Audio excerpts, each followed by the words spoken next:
Hello, my name is Barak James and I am a boy. I studied at Airport Primary School until I did my KCP in November 2022.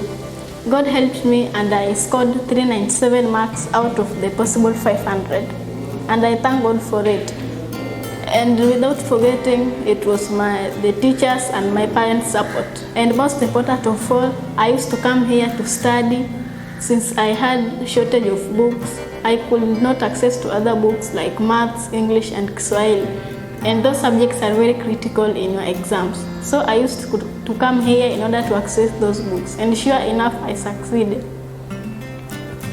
So I came here every day when I was free, when I was not in school, and used to study here from morning till evening when I used to go home. If you have shortage of books in your home, you can come at Elimu Resource Centre and have some books here that you lack, so that you can share your experience like me. Thank you.